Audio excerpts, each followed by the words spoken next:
இரு கையில் ஆணி வைத்து சிலுவைக்குள் அறைந்தாலும் உயிர் நீத்து உடன் வந்து உனை சந்திப்பேன்.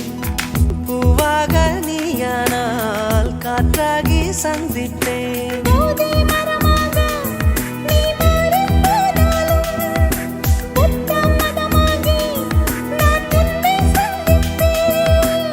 ஆயுள்ளுள்ள காலம் வரை அன்பே நாமும் கூடி வாழ நம்மை பெற்ற அம்மா அப்பா இருவரை சந்திப்போம்.